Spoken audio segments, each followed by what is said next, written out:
Hi, my name's Patrick Stokes. I'm a lecturer in philosophy here at Deakin University. Philosophy is a discipline that can be quite difficult to actually define, but basically it's easiest to think of what philosophy is in terms of some of the questions that we deal with. Now, philosophy has a reputation as being a very technical and difficult discipline to engage in, but in a sense, the questions that all of what we do circles around are some very basic fundamental human ones.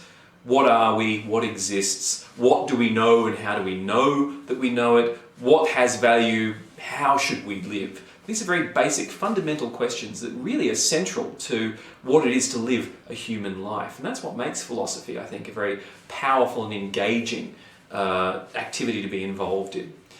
Now you might think, well, that all sounds very interesting, but how does any of that actually help me in living my life on a day-to-day basis? Well, and this is something that we often get asked by students is, well, hang on, what's the practical value to me of studying philosophy?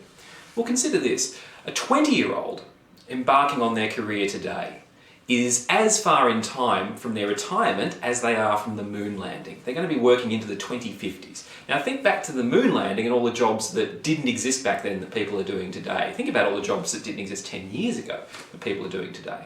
The workforce is constantly changing. Its requirements are constantly changing. But one thing that never goes out of style is good critical reasoning skills. And that's something that philosophy will give you in spades. The ability to tell what is a good argument and what is not a good argument. The ability to see flaws in your own reasoning and in that of others. The ability to question and identify those assumptions in your thinking that maybe seem completely obvious but that in fact need to be brought to the open and questioned. Philosophy is extraordinarily good at doing that. And one of the things I find as a researcher and a teacher that's really exciting about doing philosophy here at Deakin is that we have very much an intra-traditional approach. So there are different traditions within philosophy. There's analytic philosophy, continental philosophy, Eastern philosophy. And very often these work in parallel streams that don't have much to do with each other. But here we have an approach to philosophy that I think brings these three traditions together in really productive and exciting ways. And I find that really a very, very strong plus to doing philosophy at Deakin. So what sort of things do we do? Well, if you do first year philosophy at Deakin, we have two subjects, love, sex and death, and world religions. Now, Love, Sex and Death basically looks at three of the most basic defining human experiences there are and engages them with philosophical analysis and reasoning. So what is love? Why does love matter? Is love rational or is love something that's completely irrational? And if it's irrational and not based on reasons, should we really give it any consideration at all? What about same-sex marriage? Should same-sex couples be allowed to marry? Is that consistent with what we take marriage to be? What is sexual desire? What counts as sex? That seems like it's a pretty straightforward question, but it got Bill Clinton into trouble among other people, so it's probably something we should get clear about. Is pornography okay? Sexual objectification, is that ever morally acceptable?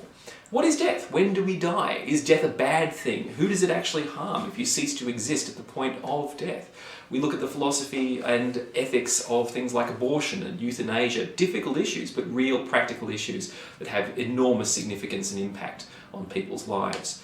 In world religions, you'll be exposed to 5 of the great faith traditions that have animated people's lives and understandings of themselves and their world and that continue to inform the lives of many billions of people all around the world. And we'll also be looking at some of the philosophical issues that are raised within those religions. If you want to go further with that, we have second and third year subjects in philosophy of religion, as well as things like art and philosophy, film and philosophy, global ethics, language and reality, logic, as well as looking at the works of key philosophical thinkers like Nietzsche and Plato. So it's a very broad spectrum of philosophy subjects that we have here. You can touch upon all sorts of different aspects of the discipline and hopefully get a good grounding in what I think is one of the most exciting and fundamental of all the areas of human inquiry. So that's philosophy at Deakin. I hope we'll see you here.